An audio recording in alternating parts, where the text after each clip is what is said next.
In early 2016, Amec Foster Wheeler was tasked by ADECA's Office of Water Resources with conducting a training on FEMA's RiskMAP tools.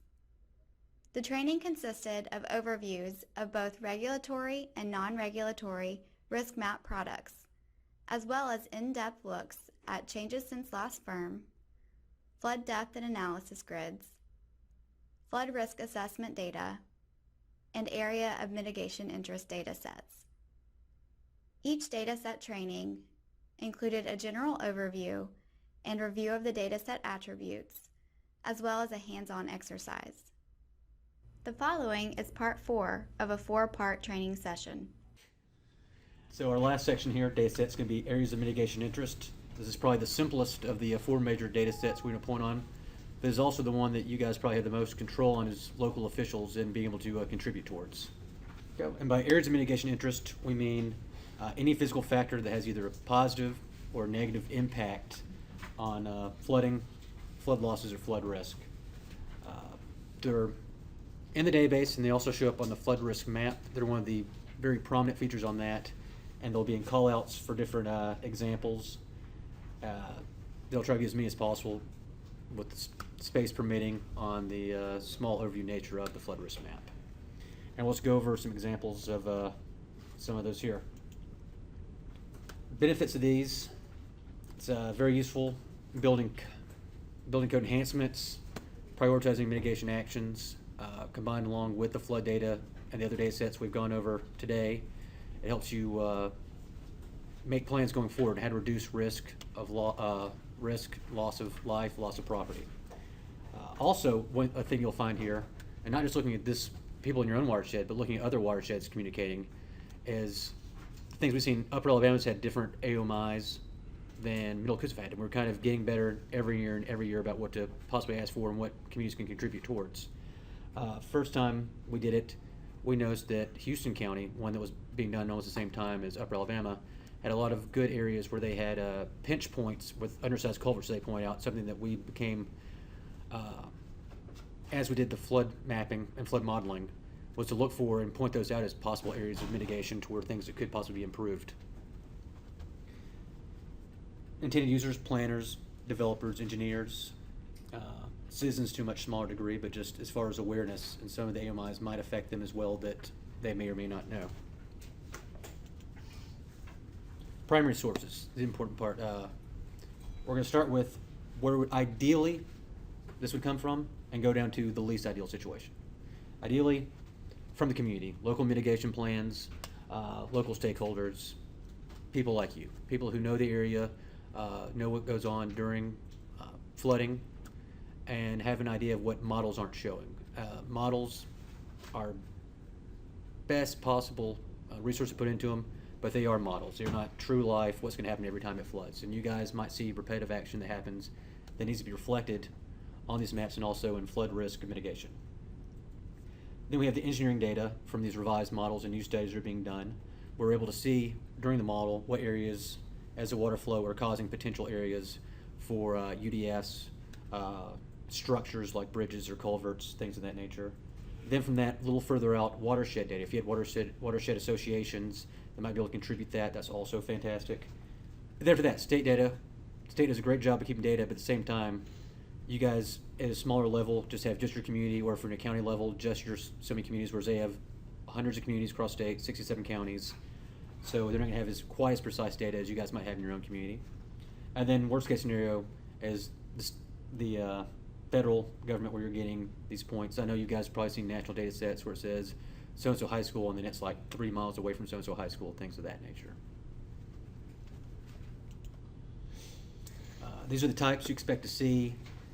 Dams, you see those going to be issues. Some of those may not show up in a floodplain, but still might cause a risk of overtopping, especially.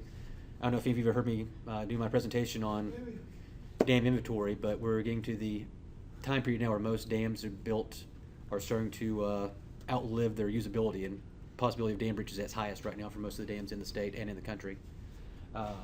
Significant land use changes. A lot of communities are developing very fast. You see a lot of areas that used to have water that's able to have land that's able to soak up the water, but now you have impervious area. The water's running off faster and affecting other areas downstream.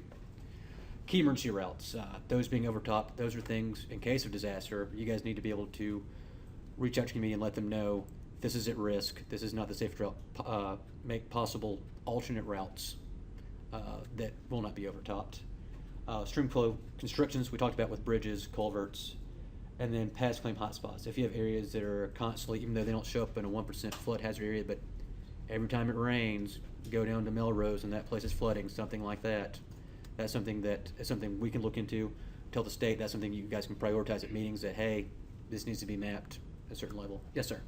Would we be able to get that data from OWR? What, the AOMIs? Hotspots? The hotspots, those are part of the AOMIs. Those are, they do have, I believe, Corey does have like repetitive loss information, right? But these are things too that communities can provide as well if you have them, and we can put within these data sets. And then mitigation success stories, like I think, for example, in the upper Alabama, like a Hurricane Eloise buyout or something of that nature, to where these repetitive loss from storms that came over and they were able to buy out the property. At-risk essential facilities, and by essential facilities, we mean hospitals, schools, things of that, police headquarters, fire department, things of that nature that are critical services that are needed in disaster areas that could really cause a large loss of life, and ones at risk especially, and ones that possibly could be at risk, something to keep on as well. And we have other miscellaneous areas. We'll go over those when we open up the layer here in a second. And then we have significant abatements besides dams. You might have other in a subdivision buildup that might cause an issue that later on might become something that contribute to flood hazards. And then we have other mitigation success, like mitigation projects and different plans that have worked positively. All right, here are the key attributes here. And once again, this is just simply a point file, not much to it. Very easy compared to other layers we work with today. Not much manipulation really needed. AMO type, this can be, like we talked about, the dams, area mitigation success, at-risk essential facilities.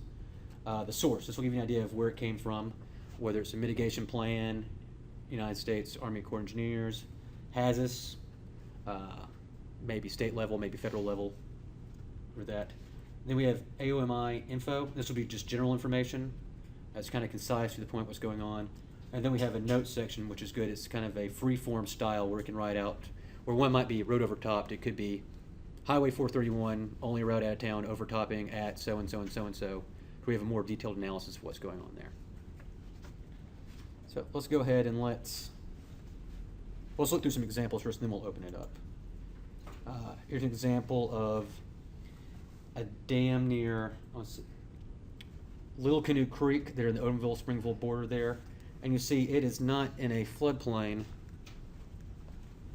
but you can see with any kind of overtopping or dam breach, it could cause a major issue to that major road there, as well as possibility of those houses there. So that's something to keep in mind. Also,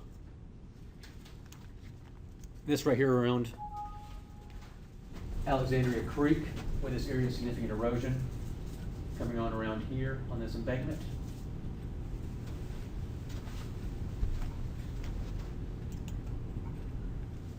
And here, I told you we threw in here for DeKalb County here. Got a Valley Head High School right here. You see it right here. One here. This Big Wills Creek running right here through downtown. It's not in the floodplain, but one to keep an eye on is you see that floodplain kind of bleeding out a little bit there. And here's an example of a area mitigation success. This was a Zone A. It got turned into a detailed study here. And you see this culvert improvement here on 31st Walnut. And you see probably the culvert also expansion plan here that causes this area not to be overflowed before. See this area here. Area of success kept flooding down. Then we have a repetitive loss hotspot here near Riverside, St. Clair County, here along the lake. All this particular neighborhood is outside the floodplain. That is the area of repetitive loss. It's an area to keep an eye on during flood periods. And here's one that's featured as other AOMI. Right here is this railroad being overtopped here along which isn't quite as important as a major route being overturned, but still something that should be of mitigation interest, preventing, especially as the trains carrying any kind of chemical, something like that, can make a real debacle in a flood event. All right, let's open MXD and let's look at some real quickly. Go add data. It's going to be inside the spatial layers and just the S_AOMI PT.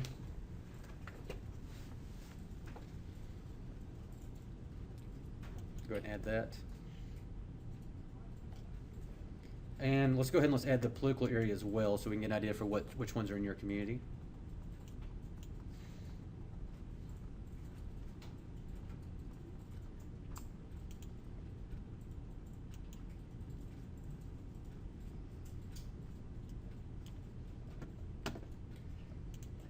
And let's look at the attributes here. Here, and once again, if you want to set definition queries, you could. If you're just worried about just the ones in your community and don't need all the clutter of all the other ones, you can feel free to do that. Say definition query to political name 1 equals within your community.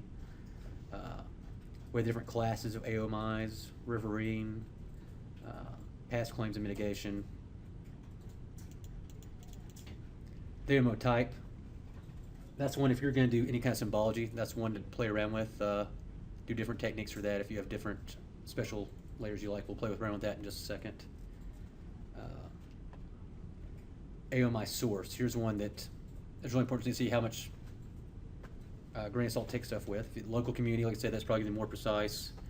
Hydraulic models we consider the engineering thing. Hazard mitigation plans, it's good.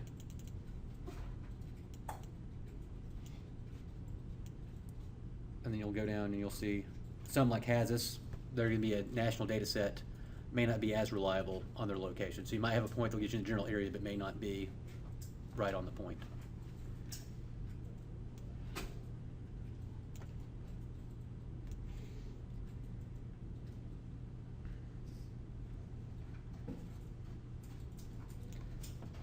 And there you have the AOMI info. That gives you a little detailed information about the location. And then you have notes here that were done by the team that created the products in regard to it. Like right here, for instance, this one right here, they installed riprap along the banks of the Coosa River in the hydraulic model. And they used a town hall address for location for wherever it was. Local community. This is for Valley Head School. They use the high school address for that point. And it gives you background on the point and why it is where it is, if there's any issues with it. Let's play around with the symbology here a little bit. Properties, categories. And the one I like to use the best would be the type.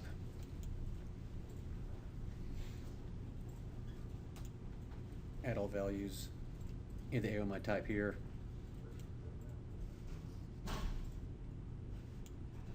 And you can come up with each individual ones. Things like this.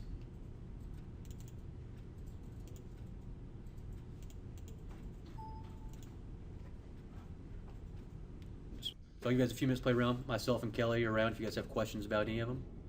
And give it a couple minutes and then Brooks will take over here for the end stretch here.